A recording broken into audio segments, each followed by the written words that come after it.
नारी शक्ति का महत्व और उनका योगदान। आज का मेरा विषय यही है। नारी शक्ति इस दुनिया में बहुत ही महान शक्ति है।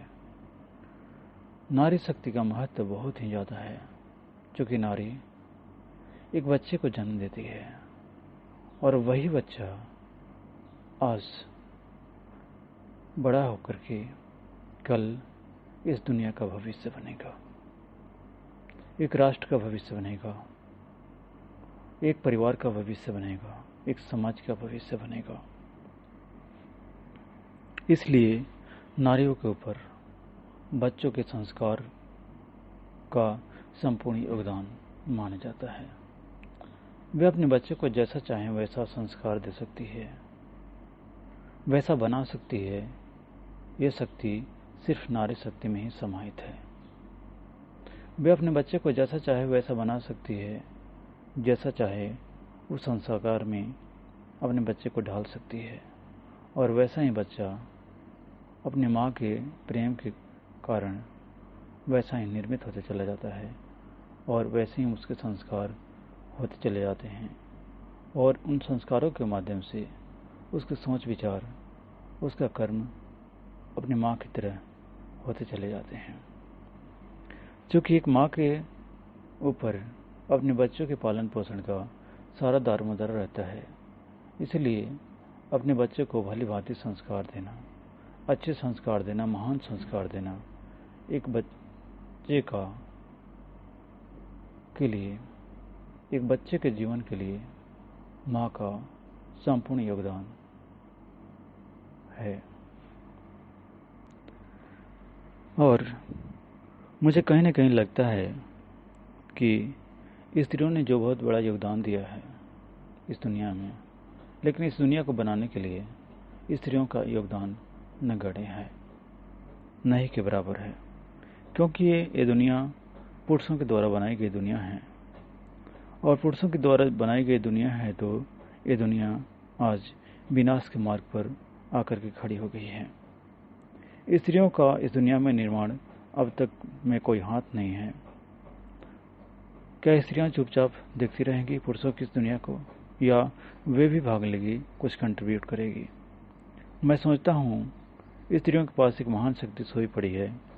दुनिया की आधी से बड़ी ताकत उनके पास है।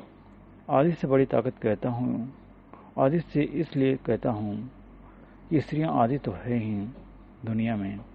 आधी से बड़ी इसलिए कि बच्चे बच्चियाँ उनकी छाया में ही पलते हैं, और वे जैसा चाहें उस बच्चे को अपने अनुसार परिवर्तित कर सकती है। पुरुषों के हाथ में कितनी ही ताकत क्यों न हो, लेकिन पुरुष एक दिन बच्चे के रूप में स्त्री के गोद में ही होता है। वह अपनी माँ के गोद से ही यात्रा शुरू करता है, चाहे वह कितना भी बड़ा हो जाए, चाहे वह बुद्ध हो जाए, चाहे वह कृष्ण हो जाए, चाहे वह महावीर हो जाए, चाहे वह क्राइस्ट हो जाए, चाहे वह मोहम्मद हो जाए। वह स्त्री के गोद से ही, अपनी माँ के गोद से ही अपनी यात्रा शुरू करता है, और इस दुनिया में महानतम स्थान पा लेता है। पुरुष निरंतर अपनी माँ की छाया को देखता है, माँ की छाया में बड़ा होता है। माँ बचपन से उसके जीवन में छाया बनी रहती है। एक बार स्त्री की पूरी शक्ति जागृत हो जाए और निर्णय कर ले किसी प्रेम की दुनिया में को निर्मित करेगी, जहाँ युद्ध नहीं होंगे, जहाँ हिंसा नहीं होगी, जहाँ राजनीति नहीं होगी, जहाँ पॉलिटिशियन नहीं होंगे, जहाँ जीवन में कोई बीमारियाँ नहीं होंगी। अगर स्त्रियाँ एक ऐसी दुनिया बनाने का तय कर ले तो बहुत कठिन नहीं है।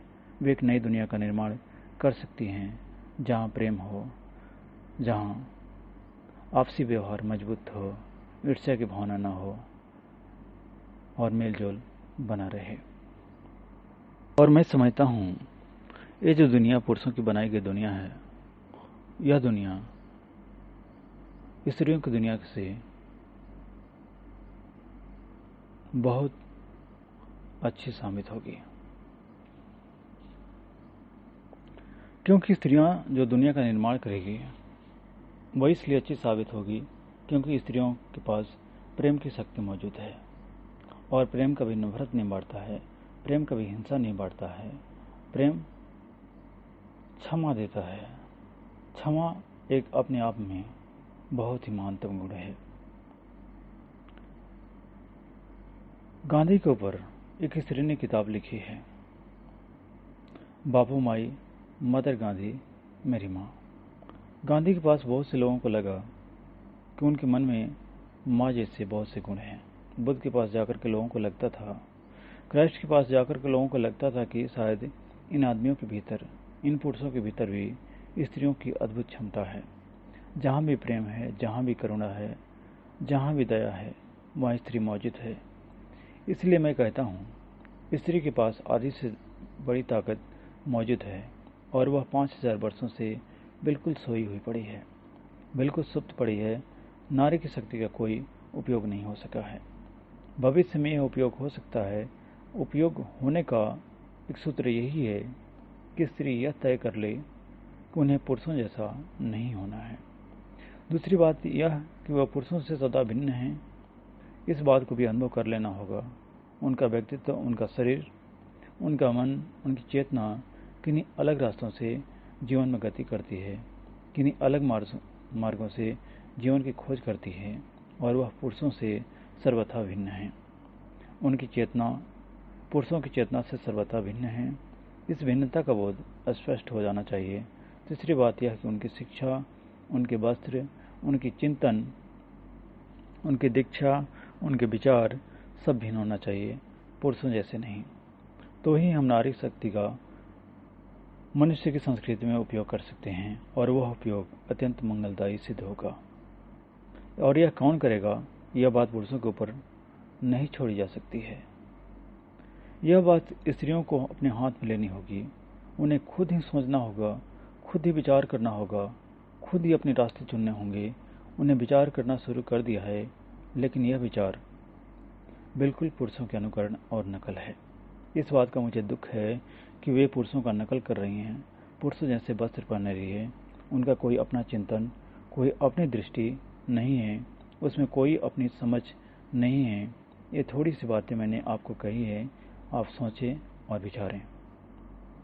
नारी शक्ति का अपव्यय हुआ है, नुकसान हुआ है, उपयोग नहीं हुआ है, या उपयोग हुआ है तो गलत दिशाओं में हुआ है।